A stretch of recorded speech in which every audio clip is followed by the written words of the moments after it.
In 2026, the global airline industry will fly over 5 billion passengers and generate more than $1 trillion in revenue. And after all of it, the tickets, the baggage fees, the upgrades, the entire industry keeps about $7 in profit per passenger. Not per flight. Per passenger, you could find more money in a couch cushion. This is not a bad year. This is the good outcome. Airlines have been flying people since 1914. They have traded on public markets for over a century. In all that time, they have never figured out how to reliably make money. Warren Buffett once joked that if a capitalist had been standing at Kitty Hawk in 1903, he would have done the world a favor by shooting Orville right down. Not because he hated flying, because he understood exactly what kind of business he was watching get born. Airlines are not optional. Trade runs on them, tourism runs on them, business runs on them. Demand has climbed almost every year for a century, and yet the people running these companies keep producing one of the worst return profiles of any major industry on earth. Today we answer the question Buffett spent 40 years trying to explain to investors who would not listen. What exactly is broken here? In 1990, Buffett described the worst kind of business he could imagine. One that grows fast, needs enormous capital to keep growing, and hands little of it back to its owners. He knew this from experience. In 1989, Berkshire bought preferred stock in US Airways. Within months, the company was in a tailspin. Years later, he explained why, with a single comparison, Southwest was flying planes at 8 cents per seat mile. US Airways was running at 12. No amount of good management closes a gap like that. The business itself was the problem. For nearly 3 decades, Buffett refused to touch the sector. Then in 2016, he reversed course completely and built massive stakes in 4 major US carriers. Wall Street was stunned. 4 years later, COVID grounded global aviation, and he sold every share at a loss, telling shareholders plainly, "I think I was wrong." The industry then lost more money in that single year than in any year in its history, proving one more time exactly what he had spent his whole career warning people about. A single wide-body jet can cost hundreds of millions of dollars, and that price tag does not care how many seats get sold. Pilots, gate fees, maintenance schedules, almost none of it flexes with demand. That forces airlines to chase extremely high occupancy just to break even. Even in the best year this industry has ever had, roughly 1 in every 6 seats still flies empty. Here is the part most people never hear about. Buying a plane outright is so capital intensive that most airlines today do not actually own most of their fleet. They lease it from specialized leasing companies that buy aircraft in bulk and rent them out. The same basic idea as leasing an apartment instead of buying a house. On paper, this sounds like a solution. It frees up cash and lets airlines expand without a mountain of debt on their own balance sheet. In practice, leasing turned out to be a trap of its own. Lease payments are due every single month, regardless of how many passengers show up. You cannot pause rent because demand dipped for a quarter, and leasing costs move with global interest rates, which means an airline's expenses can spike for reasons that have nothing to do with how the airline itself is performing. Roughly half of the world's commercial aircraft today are leased rather than owned. Airlines solved one problem, the upfront cost of the plane, and replaced it with a permanent inflexible bill that shows up whether the seats are full or not. Outside of first class, most travelers do not care which airline gets them from point A to point B. The seat, the schedule, and the price are basically all that matter. That makes airline seats a commodity like wheat or oil, and commodities compete almost entirely on price, which crushes margins across the board. Southwest understood this ruthlessly and built an empire on the lowest possible cost per seat. It is the single biggest reason low-cost carriers keep out-earning the legacy names still trying to win on brand. Fuel prices move with global oil markets. A war, a shipping crisis, a decision made somewhere the airline has zero influence, and its single biggest controllable cost can swing by billions with almost no warning. In 2026, a conflict in the Middle East and a fuel price spike cut the industry's full-year profit forecast nearly in half within months. Labor is the mirror image. Pilots, flight attendants, and mechanics are among the most heavily unionized workforces on the planet for good reason. The job demands serious training and real safety stakes.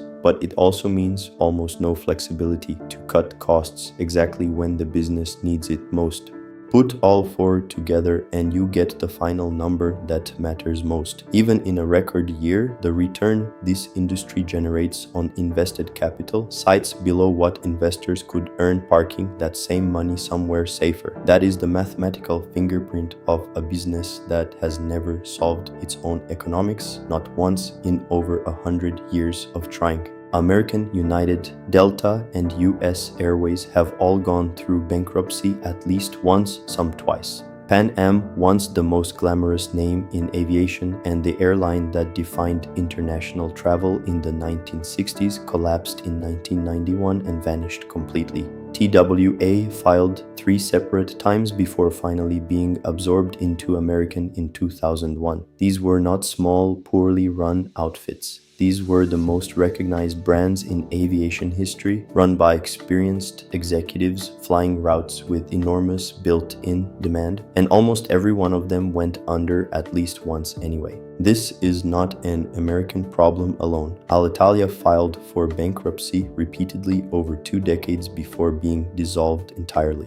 South African Airways entered business rescue. Norwegian Air Shuttle nearly collapsed and had to be fundamentally rebuilt. Even flag carriers that governments treat as symbols of national pride and bail out again and again cannot escape the same math. The bailouts just prop up the survival statistics without touching the economics underneath. The airlines that consistently make money share one trait: they stopped competing on the terms that killed everyone else.